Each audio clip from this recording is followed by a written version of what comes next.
আপনাদের অনেকেই এই আয়াতের সাথে পরিচিত। এর সাধারণ অনুবাদ করা হয়, আল্লাহ হলেন আকাশ এবং পৃথিবীর জ্যোতি। পরবর্তী কয়েক মিনিটে আমি এই আয়াতগুলো নিয়ে আপনাদের সাথে কথা বলতে চাই। আমি ব্যক্তিগত অভিজ্ঞতার আলোকে বলতে পারি, আল্লাহর কিতাবকে গভীরতার বিভিন্ন ধাপে অধ্যয়ন করা যায়, আর এই আল্লাহর কিতাবের গভীরতার কোনো শেষ নেই। গত 1 দশকের বেশি সময় ধরে এই কিতাব নিয়ে অধ্যয়ন করার পর আমি একটি সিদ্ধান্তে উপনীত হয়েছি যে এমনকি একটি আয়াত নিয়ে আপনি কেবল আপনার সামর্থ্য অনুযায়ী জ্ঞান লাভ করতে পারেন। তারপর যখন এই আয়াত নিয়ে এমন কারো ব্যাখ্যার সন্ধান আপনি পান যার এর উপর আরও গভীর এবং ব্যাপক চিন্তাভাবনা রয়েছে, আপনি উপলব্ধি করেন আপনি আসলে এই আয়াত সম্পর্কে কিছুই জানেন না, যেভাবে সেই স্কলার জানতেন। তাহলে এই কিতাবের গভীরতার আসলে কোনো শেষ নেই। একদিকে একথা যেমন সত্য, ঠিক তার বিপরীতে মুসলমানদের বেলায় আরেকটা ব্যাপার খুবই দুঃখজনক। আমি অনুভব করি আজকের মুসলমানদের অনেক করুণ ব্যাপারের মাঝে একটি হলো আল্লাহর কিতাবের সাথে দূরত্ব। কেউ কেউ হয়তো কোরআনের একটি অনুবাদ পরেই সিদ্ধান্তে উপনীত হয়ে যান যে কোরআনের সব কিছু বুঝে গেছেন। আমি মনে করি এটা একটা ট্র্যাজেডি। আমরা একটা অনুবাদ পরেই মনে করি আল্লাহ যা বলতে চেয়েছেন তা বুঝে গেছি, কিন্তু আল্লাহ যা বলতে চেয়েছেন তা অনেক গভীর, অনেক বেশি তাৎপর্যপূর্ণ এবং অনেক অনেক সুন্দর, যা মানবীয় কোনো বুদ্ধি এবং প্রচেষ্টা দিয়ে পুরোপুরি ব্যাখ্যা করা অসম্ভব। আর অনুবাদ করে বোঝানোর কথা না হয় বাদই দিলাম, এটা সম্ভাবনার অতীত। তো একদিকে আপনি এমন অনেক মুসলমানদের পাবেন যারা কোরআনের দাম, শক্তি এবং সৌন্দর্যকে অবমূল্যায়ন করছে। অন্যদিকে আপনি এমন অনেককেই পাবেন যারা আল্লাহর কিতাবকে গভীরভাবে অধ্যয়ন করেন এবং এর সৌন্দর্য এবং শক্তিমাত্রা উপলব্ধি করার চেষ্টা করেছেন। তারা যখন মানুষের নিকটটা উপস্থাপনা করেন বা শিক্ষা দেওয়ার চেষ্টা করেন, তখন এমন কঠিন, দুর্বোধ্য এবং অনাকর্ষণীয়ভাবে উপস্থাপন করেন যা সাধারণ মানুষের পক্ষে উপলব্ধি করা কষ্টকর হয়ে পড়ে। মানুষ কিছুতেই বুঝতে পারে না তিনি কী নিয়ে কথা বলছেন। তিনি প্রায় 80 জন তাফসীরকারকের উদ্ধৃতি দিলেন এবং ব্যাকরণগত খুঁটিনাটি বললেন, কিন্তু আমি তার কিছুই বুঝলাম না। তারপর মানুষ এ ধরনের আলোচনা থেকে ফিরে এসে বলে, ভাই আলোচনাটা খুবই গভীর ছিল। আপনি জিজ্ঞেস করেন তিনি কী নিয়ে কথা বলেছিলেন, আমি জানি না, কিন্তু এটা খুবই গভীর একটা আলোচনা ছিল, খুবই গভীর। এজন্য আমি নিজেও কিংকর্তব্য বিমূঢ় হয়ে পড়ি। একদিকে এই আয়াতগুলো গভীর এবং সৌন্দর্যপূর্ণ, আমি সামান্য যা কিছু অধ্যয়ন করতে পেরেছি তাতেও মাঝে মাঝে কোরআনের সৌন্দর্য দেখে এত অভিভূত হয়ে পড়ি যে আমি পড়া বাদ দিয়ে উঠে পড়ি এবং কিছুটা বিরতি নেই। অল্লাহি মাঝে মাঝে আমি কোরআনের কিছু আয়াত ভালোভাবে অধ্যয়নের সিদ্ধান্ত নেই, তারপর এই আয়াতগুলো নিয়ে কয়েক সপ্তাহ বা কয়েক মাস অধ্যয়ন করি। সে সময় আমি হয়তো কোনো তাফসীর পড়ছি, খাতায় নোট করছি, অথবা সংশ্লিষ্ট আয়াতগুলো নিয়ে কোনো স্কলারের আলোচনা শুনছি, প্রয়োজনীয় কিছু খাতায় লিখে রাখছি। তখন আমার ব্রেইন আল্লাহর আয়াতের গভীরতায় এত বেশি অভিভূত হয়ে পড়ে যে আমাকে সব কিছু বন্ধ করে উঠে পড়তে হয়। আমি আমার বাচ্চাদের সাথে খেলা করি, ভিডিও গেম খেলি বা কিছু একটা করি যেন ব্রেইনটা কিছুটা বিশ্রাম নিতে পারে, কারণ এর গভীরতা আমাকে পুরোপুরি অভিভূত করে দেয়। এখন আজকের আলোচনায় এই আয়াতের কোন বিষয়টা শেয়ার করব আর কোন বিষয়টা শেয়ার করা থেকে বিরত থাকব তা নিয়ে আমি নিজেও কিছুটা দ্বিধান্বিত। কারণ স্পষ্টতই শ্রোতাদের মাঝে শিশুরা আছে, কিশোররা রয়েছে, বড়দের মাঝেও এমন অনেকে রয়েছেন যাদের আরবি ভাষার উপরে কোনো পূর্ব ধারণা নেই। তারা এমনকি তাফসীর বলতে কী বোঝায় তাও জানেন না। এটা তাদের দোষ নয়, কিন্তু তবুও তারাও কোরআন থেকে কিছু একটা শুনতে চান। তারা শুনতে চান যে কোন ব্যাপারগুলো কোরআনকে সৌন্দর্যমণ্ডিত করেছে। সুতরাং আমি চেষ্টা করব। আমি কোনো কথা দিতে পারছি না, একদম কোনো গ্যারান্টিও দিতে পারছি না। হয়তো আমি একেবারে ব্যর্থ হতে পারি, তবু চেষ্টা করব। মানুষ আমাকে মাঝে মাঝে বলে আমি আপনার বক্তৃতার অপেক্ষায় আছি। আমি বলি আপনি ভুল জিনিসের অপেক্ষায় আছেন। যাই হোক, অন্ততপক্ষে চেষ্টা করে দেখি কোরআনের এই অসাধারণ সুন্দর আয়াতগুলো থেকে আমি যা বুঝতে পেরেছি তার কিছুটা আপনাদের সাথে শেয়ার করতে। আশা করি আপনারাও সেই সৌন্দর্যটা উপভোগ করতে পারবেন। প্রথমে বলেছি আজকের আলোচনার জন্য কেন আমি এই আয়াতগুলোকেই বাছাই করলাম। সারা দুনিয়া জুড়ে অসংখ্য মুসলিম যুবক আজকে বিশ্বাসের সংকটে ভুগছেন।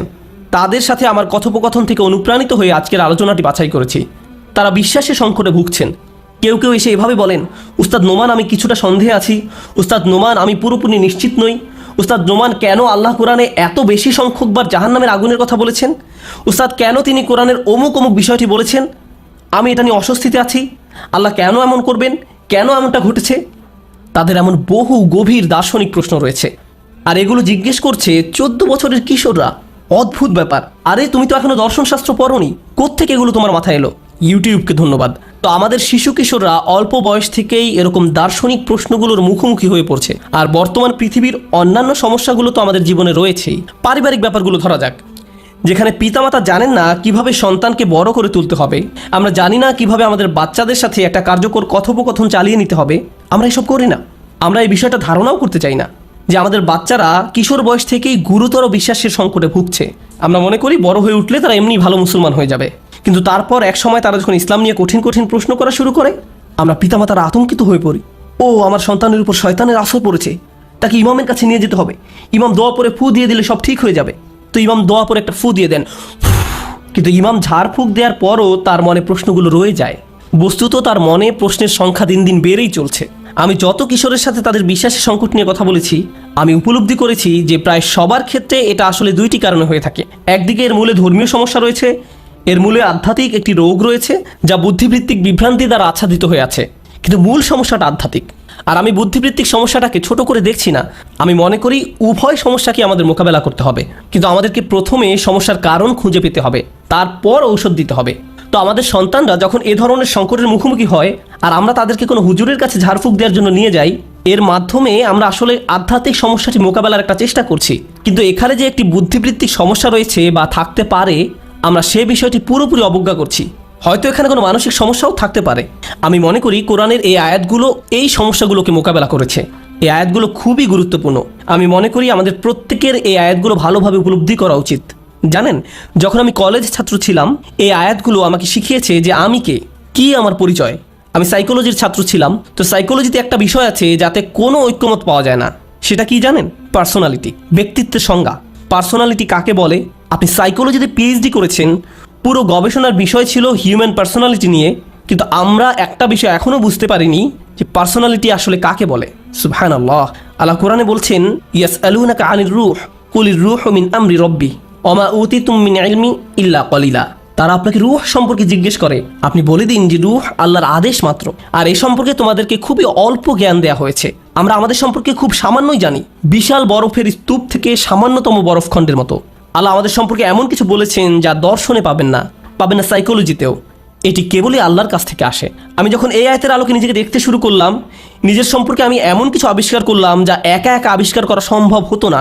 আমি সত্যিই নিজেকে ভিন্নভাবে দেখতে শুরু করলাম, এবং সেখানকার কিছু অংশ আপনাদের সাথে আজকে শেয়ার করবো ইনশাআল্লাহ।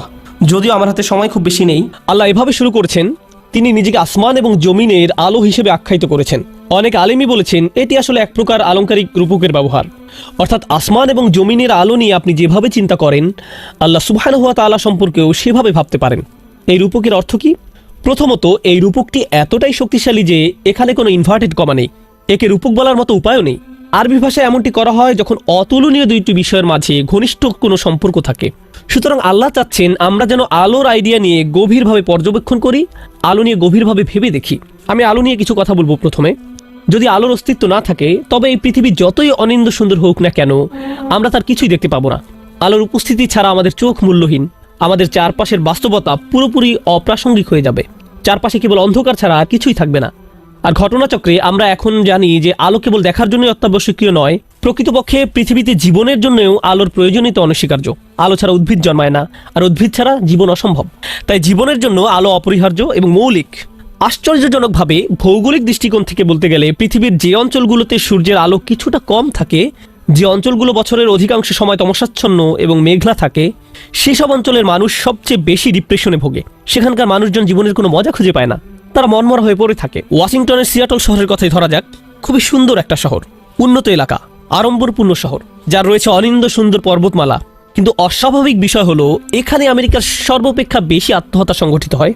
অনেক সাইকোলজিস্ট এর জন্য অধিক বৃষ্টিপাতযুক্ত অন্ধকারাচ্ছন্ন আবহাওয়াকে দোষারোপ করেছেন। এখানে সূর্যের দেখা মেলা ভার হয়তো বছরে কয়েক সপ্তাহ মাত্র।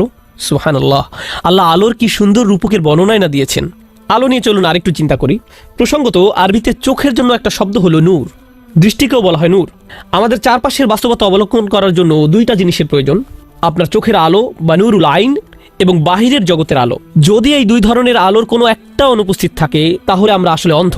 আমাদের পক্ষে শুধু এক আলো দিয়ে কোনো কিছু দেখা সম্ভব না। চলুন বিষয়টা নিয়ে আরেকটু অগ্রসর হই। আমি এতক্ষণ যে আলোর কথা বললাম সেটি আসলে বাহ্যিক আলো, কিন্তু আল্লাহ এখানে আধ্যাত্মিক আলোর ব্যাপারে কথা বলছেন। তিনি আমাদেরকে চিন্তা করতে বলছেন বাহ্যিক আলো নিয়ে, যেন বাহ্যিক আলো দিয়ে আমরা আধ্যাত্মিক আলোকে বুঝতে সক্ষম হই। কারণ বাহ্যিক ও আধ্যাত্মিক আলো সাদৃশ্যপূর্ণ। আধ্যাত্মিক অর্থে আমাদের অন্তরে এক প্রকার আলো রয়েছে, এর অবস্থান অন্তরের গহীনে, ব্রেনে নয়। আমাদের অন্তরে আল্লাহ আলো দিয়েছেন। আমি যখন আমার মায়ের গর্ভে ছিলাম, ফেরেশতা তখন আমার মায়ের গর্ভে আলো প্রবেশ করিয়েছেন। এই আলো দিয়েই আমি প্রি প্রোগ্রাম হয়ে থাকবো। আমাদের প্রত্যেকের ভেতরে যে রূহ রয়েছে সেটি এক প্রকার আলো। এই আলো আমাদের প্রত্যেকের ভেতরেই রয়েছে, কিন্তু এই আলোর পক্ষে বেশি কিছু দেখা সম্ভব হয় না যতক্ষণ না এটি বাহিরের আলোর দেখা পায়। বাহিরে অবশ্যই আলো থাকতে হবে, এটি আবশ্যক। এই বাহিরের আলোটি কি? আল্লাহ তার কিতাবকে আলো হিসেবে বর্ণনা করেছেন। তিনি বলেন, ফাআমিনু বিল্লাহি ওয়া রাসূলিহি ওয়ান নূরিল্লাযী আনজালনা। অতএব তোমরা আল্লাহ ও রাসূলের এবং আমি যে আলো অবতীর্ণ করেছি তার প্রতি ঈমান আনো। বাহ্যিক আলোর যেমন দুইটা উপাদান রয়েছে, তেমনি আধ্যাত্মিক আলোরও দুইটি উপাদান রয়েছে। মানবজাতির ভিতরে রয়েছে এক ধরনের আকাঙ্ক্ষা। আমাদের ভিতরে এমন এক জ্যোতির অবস্থান রয়েছে যা কিছু একটা কামনা করে। এটি এক ধরনের পূর্ণতার জন্য অপেক্ষারত, কারণ এর আগমন ঘটেছে একটা পূর্ণতার উৎস থেকে। সুতরাং যখন ওহী আসলো, আল্লাহর বাণীর আগমন ঘটলো, নবীর শিক্ষা আসতে থাকলো, এগুলো সবই আমাদের ভেতরের আলোকে পূর্ণ করে দিল। আজকের আলোচ্য আয়াতগুলো সেই দুইটি আলোর সম্মিলনের বর্ণনা প্রসঙ্গে। মূল বিষয়ে যাওয়ার আগে খুবই ইন্টারেস্টিং একটা বিষয় নিয়ে কিছু কথা বলতে চাই। আমরা এখন একটি ইনডোর হলের ভিতরে অবস্থান করছি। এখানে লাইটিংয়ের সুব্যবস্থা আছে, আর এই বাতিগুলো আমাদের প্রয়োজন, কেননা এগুলো ছাড়া বাহিরের আলো থাকলেও আমরা হলের ভিতরে অন্ধকার পরিবেশে থাকতাম। রাতের সময়ের কথা চিন্তা করুন। রাতের বেলায় শুধু একটি শহরকে আলোকিত করার জন্য কত টাকার বিদ্যুৎ বিল দিতে হয়, কতটুকু এনার্জি খরচ করতে হয়।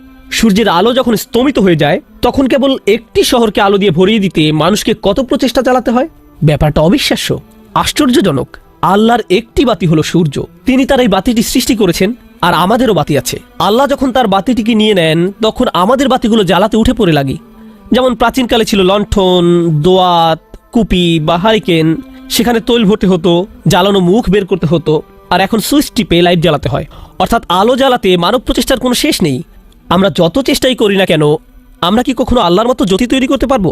আমাদের লাইটের আলো কি আল্লাহর প্রদত্ত দিনের আলোর মতো এতটা উজ্জ্বল হবে? না, কখনোই না। সুবহানাল্লাহ। মানুষ সর্বোচ্চ চেষ্টা করলেও তার তৈরি আলোর পরিমাণ হবে সীমিত। তদুপরি পৃথিবীর অধিকাংশ অঞ্চল অন্ধকারই রয়ে যাবে। আর আল্লাহ যখন তার আলো প্রস্ফুটিত করেন, তখন কি ঘটে? আরবিতে একটি প্রবাদ আছে, সকালের আগমন ঘরের বাতিকে অকার্যকর করে দিয়েছে। আপনি দিনে নিশ্চয়ই আলো জ্বালান না, কারণ দিনে সূর্যই আলো দেবার জন্য যথেষ্ট। দরজা খুলে দিন, জানালা খুলে রাখুন, সূর্যের আলোই ঘরের জন্য পর্যাপ্ত। অন্য কথায়, আল্লাহর আলো অপ্রতিরোধ্য, সমস্ত কিছুকে ছাপিয়ে যায়। কোনো কিছুই তার আলোকে ছাপিয়ে যেতে পারে না। এটা অনিবার্য, অস্বীকার করার কোনো জো নেই। সব জায়গায় আল্লাহর আলো বিস্তৃত। আপনাদের মনে আছে তো, আগে যে বলেছিলাম বাহ্যিক আলো সম্পর্কে জানার মাধ্যমে আমরা আধ্যাত্মিক আলো সম্পর্কে শিখব। বাহ্যিক আলোর এই আলোচনা থেকে আমরা একটা ব্যাপার বুঝতে শুরু করলাম, আমার ভেতরে আধ্যাত্মিক আলো রয়েছে, আর এই আলো হলো সীমিত।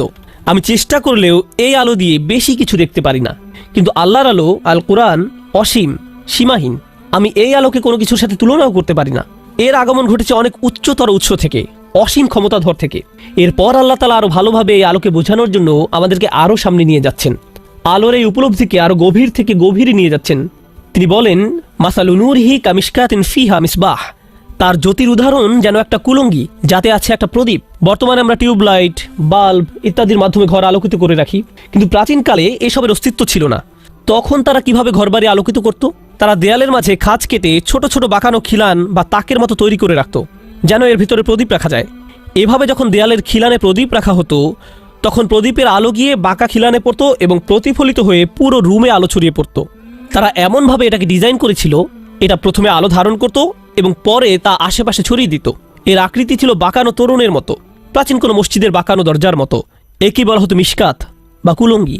আল্লাহ তার আলো সম্পর্কে বলছেন, যদি আপনি আল্লাহর আলোর উদাহরণ নিয়ে ভাবতে চান, তবে এটার এক প্রকার অর্থ হবে কুলঙ্গি বা কোটরের ভিতরে প্রদীপ।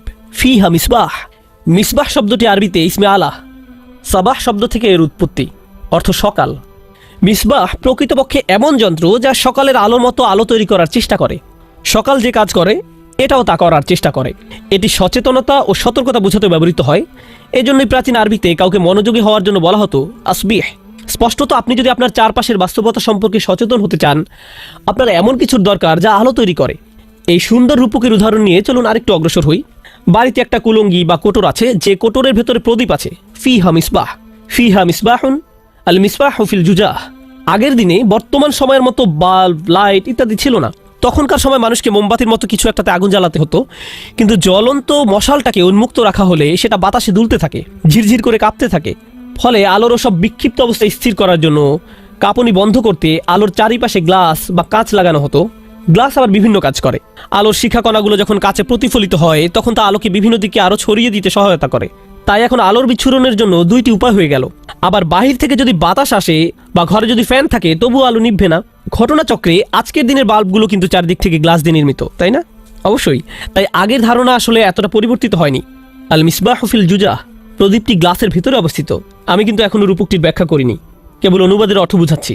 এরপর আল্লাহ তাআলা বলছেন, আল জুজাজু কাআন্নাহা কাওকাব।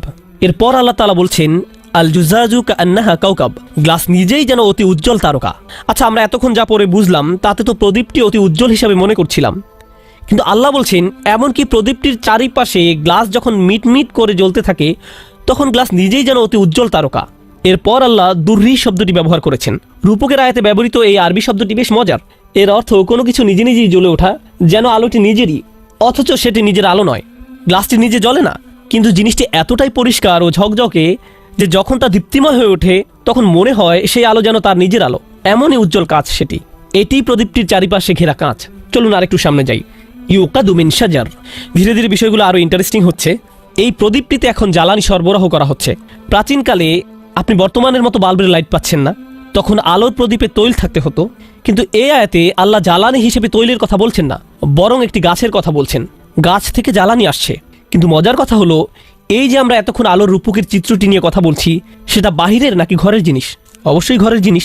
উদাহরণে একটি কোটর আছে, কোটরের ভেতরে আছে প্রদীপ, এই প্রদীপটির অভ্যন্তরে আছে জ্বালানি, আর এই জ্বালানিটি আসে একটি বৃক্ষ থেকে। এখন বলুন, গাছ কি ভেতরের জিনিস নাকি বাহিরের? বাহিরের। এর মানে আল্লাহ তাআলা ঘর ছেড়ে বাহিরের একটি জিনিসের দিকে আমাদের দৃষ্টি নিয়ে যাচ্ছেন। এটা কেন গুরুত্বপূর্ণ জানেন? শেষে সবগুলো পয়েন্ট একত্রিত করে সামগ্রিকভাবে যখন ব্যাপারটা বোঝার চেষ্টা করব তখন সবকিছু পরিষ্কার হয়ে উঠবে। এখন শুধু উপমাটার অনুবাদ বোঝার চেষ্টা করছি। প্রদীপটি তার জ্বালানি সংগ্রহ করে বাহিরের কোনো উৎস থেকে, আর সেই উৎসটি হলো বাহিরের কোনো বৃক্ষ। তো সেই গাছের প্রথম বৈশিষ্ট্য হলো মিন শাজারাতিন মুবারাকাতিন। সাধারণভাবে এর অনুবাদ করা হয় একটি বরকতময় বৃক্ষ নামে, কিন্তু আরবিতে বারাকাহ শব্দটি কয়েকটি বিষয় বোঝায়। এর একটি অর্থ হলো বৃদ্ধি, আরেকটি অর্থ হলো আশাতীত বৃদ্ধি পাওয়া। শব্দের উৎসগতভাবে এর অর্থ কোনো কিছু তার নির্দিষ্ট স্থানে অবস্থান করা। আল্লাহ এখানে বলছেন এই প্রদীপটি যে বৃক্ষ থেকে জ্বালানি সংগ্রহ করে সেই বৃক্ষটি দৃঢ়ভাবে তার নির্দিষ্ট স্থানে অবস্থিত। গাছটি ক্রমাগত বৃদ্ধি পাচ্ছে। এই গাছটি যা কিছুই প্রদান করে, যেমন ফল, শক্তি, জ্বালানি, তৈল, যাই কিছু হোক না কেন, এটি আপনার প্রত্যাশার চাইতেও অনেক বেশি প্রদান করে। আপনি এই পাওয়াকে সীমাবদ্ধ করতে পারবেন না। চৌহদ্দির সীমানায় এর অকল্পনীয় বারাকাকে সীমিত করা যায় না। প্রতিবার আপনি যা আশা করেন তার চাইতেও বৃক্ষটি অনেক বেশি প্রদান করে। সুতরাং এই যে প্রদীপটির কথা আয়াতে বলা হচ্ছে, এর শক্তির উৎস অসীম, কোনো সীমাবদ্ধতায় যা আটকানো যায় না, কারণ এর উৎস মুবারক, বরকতময়। আমি কিন্তু মূল বিষয়টি এখনো খোলাসা করিনি, সেটা সেট আপ করার কাজ করছি মাত্র। এরপর আল্লাহ ওই বৃক্ষের আরেকটি বৈশিষ্ট্যের কথা বলছেন, মুবারাকাতিন জাইতুনাতিন। এটি একটি অলিভ গাছ, জৈতুন বৃক্ষ, জলপাই গাছ। আচ্ছা, এই পৃথিবীতে অলিভ গাছ বা জৈতুন বৃক্ষ কেন বিদ্যমান? আরবি ভাষায় তৈলের প্রতিশব্দ জাইত, সবচেয়ে পরিশুদ্ধ তৈল, যে তেলের প্রতি আরবরা হাজার হাজার বছর ধরে বিস্মিত, এমনকি আজকের দিন পর্যন্ত, সেটি অলিভ অয়েল, জৈতুন বা জলপাইয়ের তেল। খাবারের টেবিলে এই তৈল না থেকে পারে না। তারা যখনই তৈল বা জাইতের কথা মনে করে তারা তখন জৈতুনের কথা স্মরণে আনে। এজন্যই একই শব্দ থেকে জাইত শব্দের উৎপত্তি। তারা একই সাথে বন্ধনযুক্ত। এই তৈল খাওয়া যেতে পারে, খাবার তৈরি করার জন্য ব্যবহার করা যেতে পারে, সুগন্ধি তৈরিতে ব্যবহার আছে, এটা শরীরেও ব্যবহার করা যেতে পারে, আবার জ্বালানি হিসেবেও ব্যবহৃত হয়। এর অসংখ্য উপকারিতা রয়েছে। এটাই জৈতুন। এবং এরপর আল্লাহ তাআলা আরও অসাধারণ সব বৈশিষ্ট্য তুলে ধরেছেন এই গাছটির। তিনি বলেন, লা শারকিয়াতিন ওয়ালা গারবিয়া। গাছটি পূর্বমুখী নয় এবং পশ্চিমমুখীও নয়, অর্থাৎ গাছটি পূর্ব বা পশ্চিম প্রান্তের কোনো অরণ্যের নয়। এটা নিজের স্থানে নিজেই অনন্য। সূর্য পূর্ব পাশে থাকলে তা গাছটির পূর্ব পাশটিতে আলো দিচ্ছে, আবার সূর্য পশ্চিম পাশে থাকলে তা গাছটির পশ্চিম পাশে আলো দিচ্ছে। সূর্যের যত প্রকার উপকারিতা দেওয়ার আছে সমস্ত উপকারিতা নিচ্ছে এই গাছটি। আর এই ধরনের গাছ সর্বাপেক্ষা বিশুদ্ধ তৈল সরবরাহ করে। চলুন এবার রূপকের উদাহরণে ফিরে যাওয়া যাক। সংক্ষেপে পুরো বিষয়টা আরেকবার ঝালাই করে নেই। আল্লাহ তাআলা যে আলোর বা নূরের কথা বলেছেন তা একটি ঘরের মধ্যে দেয়ালের কোটরে আবদ্ধ। ঘরে আলো অবশ্যই রাতে প্রজ্বলিত হয়। সুতরাং আপনি রাতে আলো জ্বালালেন, আলো নির্দিষ্ট জায়গায় রাখতে তার চতুর্দিকে আপনি গ্লাস দিয়ে প্রদীপটিকে সুরক্ষিত করে রাখলেন। এই গ্লাসটি আবার অতি উজ্জ্বল দীপ্তিময়, যেন আকাশে উজ্জ্বল তারকাগুলির মতো আলো ঠিকরে পড়ছে। তারকার কথা বলে কিসের কথা মনে পড়ে? আকাশের কথা। এরপর এই প্রদীপের জ্বালানি এমন বিশুদ্ধ ও শক্তিশালী উৎস থেকে আগত যা পূর্বমুখী নয় আবার পশ্চিমমুখীও নয়, ফলে সূর্যের পূর্ণ উপকারিতা সে পেয়ে থাকে। এবার চলুন একটু পেছনে ফিরে যাই। মানুষের বুকের খাঁচা অনেকটা দেয়ালের ভেতরের বাঁকা কোটরের মতো বা মিশকাতের মতো। এর ভেতরেই আল্লাহ একটা ছোট্ট প্রদীপ প্রবেশ করিয়ে দিয়েছেন। এটা কি জানেন? আমাদের হার্ট। আর এই হার্টের ভেতরে আল্লাহ এমন এক ধরনের জ্বালানি শক্তি রেখেছেন যা এতটাই বিশুদ্ধ যা অন্য কোথাও থেকে আসতে পারে না, আসা সম্ভব না, না পূর্ব থেকে না পশ্চিম থেকে। এটা সরাসরি আল্লাহর সাথে সম্পর্কযুক্ত, সম্পূর্ণ আল্লাহর নূরে উদ্ভাসিত, ঠিক যেমন গাছটি সরাসরি সূর্যের আলোয় উদ্ভাসিত। এই জ্বালানি শক্তি আমাদের রূহ। আমরা সরাসরি আল্লাহ সুবহানাহু ওয়া তাআলার উপস্থিতিতে ছিলাম যখন তিনি আমাদের প্রশ্ন করেছিলেন, আলাস্তু বিরব্বিকুম, আমি কি তোমাদের প্রভু নই? আমরা উত্তর দিয়েছিলাম অলু বালা শাহিদনা, হ্যাঁ আমরা সাক্ষ্য দিচ্ছি যে আপনি আমাদের প্রভু।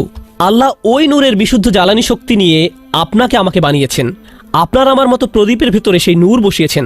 আপনার এবং আমার ঠিক কেন্দ্রস্থলে রয়েছে জ্যোতি, সর্বাপেক্ষা বিশুদ্ধ জ্যোতি। এর চারিপাশের গ্লাস ময়লাযুক্ত নাকি পরিষ্কার? খুবই পরিষ্কার, তাই না? মানুষ যখন পাপ কাজ করে তখন তার হৃদয় কেমন হয়ে যায়? তখন গ্লাসটি ময়লাযুক্ত হতে থাকে, আরও বেশি ময়লাযুক্ত হতেই থাকে, এমনকি শেষ পর্যন্ত অন্ধকারাচ্ছন্ন মিশমিশে কালো হয়ে যায়।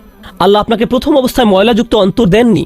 যেমন অন্য ধর্মের লোকেরা বলে আমরা নাকি আদি পাপ নিয়ে জন্মগ্রহণ করেছিলাম। আমরা আসলে পরিচ্ছন্ন হৃদয় নিয়ে জন্মগ্রহণ করেছিলাম। আমাদের হৃদয় একদম পরিষ্কার, স্বচ্ছ। আমাদের হৃদয় মাঝে মধ্যে ময়লাযুক্ত অপরিষ্কার হয়ে যায় আমাদের পাপের কারণে। আচ্ছা, প্রদীপ যখন দীর্ঘদিন যাবৎ যত্নহীন অবস্থায় পড়ে থাকে, পরিষ্কার করা না হয়, তবে কি এটা অপরিষ্কার হয়ে যায় না? অবশ্যই এটা অপরিষ্কার হয়ে যায়। প্রদীপ নিজেই নিজেকে পরিচ্ছন্ন রাখতে পারে না, এটা স্বয়ংক্রিয় জিনিস নয়। আপনাকে এটা পরিষ্কার করতে হবে। মূল জিনিসটি অনেক সুন্দর, কিন্তু পরিষ্কার না রাখলে আপনি জানতে পারবেন না সৌন্দর্য কতখানি, জানা সম্ভব না। সুতরাং আমাদের ভেতরে আছে নূর, আছে জ্বালানি শক্তি, কিন্তু এখনও এই নূরকে সম্পূর্ণরূপে প্রজ্বলিত করা হয়নি। আল্লাহ কেবল গ্লাস এবং অন্যান্য জিনিসগুলো বর্ণনা করেছেন এখন পর্যন্ত। এরপর আল্লাহ বলছেন ইয়াকাদু যাইতুহা উদিউ, যেন এর তেল লাফ দিতে যাচ্ছে, আগুনকে ধরতে যাচ্ছে। লাউলাম তামসাসহু নার, এমনকি আগুন এখনো সেটা স্পর্শ করতে পারেনি। এই তেল এমনই পরিশুদ্ধ, প্রজ্বলন করার জন্য এতটাই উন্মুখ হয়ে আছে, তেল যেন বলছে আমাকে কেবল একটি ম্যাচ দাও, আমাকে জ্বলতে দাও, আমার উদ্দেশ্য পরিপূর্ণ করতে দাও। আপনারা নিশ্চয়ই পেট্রোল দেখেছেন। যদি কখনো পেট্রোলে আগুন ধরাতে চেষ্টা করেন, দেখবেন মনে হয় যেন এটা আগুনের দিকে ঝাঁপ দিচ্ছে, আগুনের স্পর্শ পেতে মরিয়া হয়ে আছে, এমন একটি ধারণা এখানে তুলে ধরা হচ্ছে। এরপর আল্লাহ বলেন নূরুন আলা নূর, নূরের উপর নূর। এর দ্বারা কি বোঝায়? এর দ্বারা বহু কিছু বোঝায়। আমি শুধু এখানে আপনাদের সাথে অল্প কয়েকটি বিষয় আলোচনা করব। আমাদের ভিতর অবাক করা এক প্রদীপ রয়েছে। এই বাতি নিজে নিজেই জ্বলতে পারে, কিন্তু সম্পূর্ণরূপে নয়। এমনকি এর চারপাশের স্বচ্ছ কাজকেও বাতির মতো মনে হয়। যখন আল্লাহর ওহির আলো আমাদের কর্ণকুহুরে প্রবেশ করে, যখন সাহাবারা রাসূল সাল্লাল্লাহু আলাইহি সাল্লামকে কোরআন তেলাওয়াত করতে দেখতেন, এবং এই দেখার মাধ্যমে ওহির আলো তাদের চোখ দিয়ে হৃদয়ের গভীরে প্রবেশ করত, আমাদের অন্তরে ইতিমধ্যে জ্বালানি বিদ্যমান আছে, তখন ওহির আলোর একটুখানি স্পর্শের ফলেই দুই আলোর সম্মিলনে হৃদয়ের গহীনে আলোর এক বিস্ফোরণ ঘটে। এটাই নূরুন আলা নূর, আলোর উপরে আলো। আমাদের হৃদয়ের আলো তথা ফিতরাতের আলোর সাথে আল্লাহর ওহির আলোর এই সম্মিলনই হলো নূরুন আলা নূর। এই দুই ধরনের আলোকে একসাথে মিলিত হতে হবে। চলুন আরো সামনে যাই। আমরা কখন আলো জ্বালাই? রাতের সময়। আল্লাহ যখন তার সূর্যের আলো নিয়ে নেন, আল্লাহর আলোর অনুপস্থিতিতে আমাদের নিজেদের বাতির দরকার হয়। আমাদের বাতির জ্বালানির সাথে আবার সূর্যের একটা সরাসরি সম্পর্ক রয়েছে। সূর্যের আলোর সাহায্যে এর জ্বালানি তৈরি হয়েছিল, যেন সূর্যের অনুপস্থিতিতেও আলো প্রজ্বলিত করার একটা ব্যবস্থা থাকে। একজন বিশ্বাসী এবং তার হৃদয়ের আলো তমসাচ্ছন্ন সময়ের জন্য অত্যাবশ্যক। এখন যেহেতু আকাশ থেকে ওহির আলো অবতীর্ণ হয় না, তাই এখন আমি আর আপনি এই অন্ধকারাচ্ছন্ন পৃথিবীর আলোর উৎস। এই কোরআনের আলো শুধু আপনার নিজের জন্য নয়, এই আলো আপনার প্রতিবেশীর জন্য, আপনার পরিবারের জন্য, আপনার আশেপাশের সবার জন্য। যদি একটি বাতি তার চারপাশ আলোকিত করতে না পারে, তাহলে এই বাতি থাকা আর না থাকা একই কথা। বস্তুত আল্লাহ এই বাতি এবং তার চারপাশের গ্লাসকে একটা উজ্জ্বল তারকার সাথে তুলনা করেছেন। যখন তারার কথা ভাবেন, তখন কি আকাশের কথা মনে হয় না? ইমাম আল রাজি রাহিমাহুল্লাহ এই আয়াত সম্পর্কে বলেন, আকাশের অধিবাসীরা অর্থাৎ ফেরেশতারা পৃথিবীর প্রজ্বলিত আলোর দিকে তাকায়, আর জমিনের অধিবাসীরা আকাশের প্রজ্বলিত তারকারাজির দিকে তাকায়। এখানে আল রাজি রহমতুল্লাহ আলাইহি কি দৃশ্যমান আলোর দিকে তাকানোর কথা বলেছেন? না, দৃশ্যমান আলোর কথা বলেননি। ফেরেশতারা এই আলোর দিকে তাকায় না, তারা মুমিনদের হৃদয়ের আলো বা নূর দেখে। তারা জমিনের দিকে তাকায় এবং রাতের সময়ে আলো দেখতে পায়, আর আমরা আসমানের দিকে তাকাই এবং ফেরেশতাদের আলো দেখতে পাই। সুবহানাল্লাহ! আল্লাহ সুবহানাহু ওয়া তাআলা কি অনিন্দ্য সুন্দর আশ্চর্যজনক রূপকের বর্ণনাই না দিয়েছেন, বিশেষ করে তমসাচ্ছন্ন সময়ের জন্য। আমরা প্রকৃতগতভাবেই মন্দ নই, আমরা খারাপ প্রজাতি নই। আল্লাহ আমাদের ভিতরে নিখাত এবং পরিশুদ্ধ একটি জিনিস দিয়েছেন।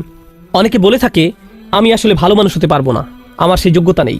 প্রকৃতপক্ষে আপনি ভালো মানুষ হওয়ার জন্য যথেষ্ট যোগ্যতাবান। আপনি আসলে ফিতরাত অনুসারেই ভালো মানুষ, এবং ভালোর দিকে রয়েছে আপনার অবিশ্বাস্য রকমের ঝোঁক। শুধু ভালো মানুষ নয়, অবিশ্বাস্য রকম ভালো মানুষ হওয়ার যোগ্যতা আপনার রয়েছে। এই অধ্যায়টি পড়ে আমি ভাবতে থাকলাম, ওয়াও, আমি কি ভিতর থেকে প্রজ্বলিত হই? এই জ্বালানি শক্তি আমি কিভাবে ধরে রাখবো? কারণ জ্বালানি আসলে ভেতর থেকে আসে না, তাই না? জ্বালানি আসতে হয় বাহির থেকে। কারণ আমাদের হৃদয়কে খাবার দিতে হয়, হৃদয়কে পরিষ্কার পরিচ্ছন্ন রাখতে হয়। আর এজন্যই আল্লাহ আমাদেরকে ওহী দিয়েছেন। আল্লাহ আমাদেরকে এই কিতাব দিয়েছেন যেন আমরা সর্বদা এটা পড়ি, মুখস্থ করি এবং এর আয়াতগুলো নিয়ে চিন্তা ভাবনা করি। আর প্রতিবার যখন এগুলো করতে থাকি, তখন আমাদের নূর আরও শক্তিশালী থেকে অধিক শক্তিশালী হতে থাকে, অন্তরের শক্তি দৃঢ় থেকে দৃঢ় হতে থাকে। কোরআনের নূর এটাই করে। এরপর আল্লাহ বলেন ইয়াহদিল্লাহু লিনূরিহি মাইয়াশা, আল্লাহ যাকে ইচ্ছা হেদায়েত করেন তার নূরের দিকে। আল্লাহ যাকে ইচ্ছা তার নূরের দিকে নিয়ে আসেন। এর মানে আমরা যারা এখন এই বই পড়ছি, তিনি তার কিতাবের দিকে, ওহির দিকে আমাদের হেদায়েত প্রদর্শন করছেন, তার রাসূলের সুন্নাহর দিকে পথ দেখিয়েছেন। আমাদের ভেতরে যে আলো রয়েছে সেটাকে মূল্যায়ন করেছেন, তিনি আমাদের সেই আলো দিয়েছেন। কিন্তু জানেন, আল্লাহ বলেননি যে ইয়াহদিল্লাহু ইলা নূরিহি, বরং তিনি বলেছেন ইয়াহদিল্লাহু লি নূরিহি। এই লাম ব্যবহৃত হয় যখন কোনো শেষ সীমায় পৌঁছান। এর অর্থ কি? আপনি আমি যখন আল্লাহর রহমতের শেষ দিবসে জান্নাতের দরজায় যাব, আমরা তখন কি বলবো? আলহামদুলিল্লাহিল্লাযী হাদানা লি হাযা ওয়া মা কুন্না লিনাহদিয়া লাউলা আন হাদানাল্লাহ। আলহামদুলিল্লাহ, যিনি সমস্ত পথ দিয়ে দিয়ে এই দরজা পর্যন্ত আমাদের পথ প্রদর্শন করে এনেছেন। হেদায়েত জিনিসটি এখানে লাম দিয়ে তুলে আনা হয়েছে কোনো কিছুর শেষ সীমা পর্যন্ত। তার মানে আল্লাহ বলছেন, তুমি যদি এটা ধরে রাখতে পারো, তবে আমি তোমাকে আমার নূর পর্যন্ত হেদায়েত দেব এবং আমার সাথে সাক্ষাৎ করাবো। একদিন তুমি আমার নূরও দেখতে পাবে, তুমিও একদিন আল্লাহর সান্নিধ্যে থাকবে। ইয়াহদিল্লাহু লিনূরিহি মাইয়াশা, আল্লাহ যাকে ইচ্ছা হিদায়াত করেন তার নূরের দিকে। এরপর আল্লাহ বলেন ইউদরিবুল্লাহুল আমসালু লিন্নাস ওয়াল্লাহু বিকুল্লি শাইইন আলিম, আল্লাহ মানুষের জন্য এই উপমাগুলো দিয়ে থাকেন আর তিনি সবকিছুই জানেন। এভাবেই আল্লাহ আলোর উদাহরণ দিয়ে বুঝিয়ে দিলেন নূর কি, তা কেমন, তার বৈশিষ্ট্য কি কি ইত্যাদি। তিনি সবকিছুই জানেন। এইটুকুই কেবল আপনার আমার বুঝের জন্য।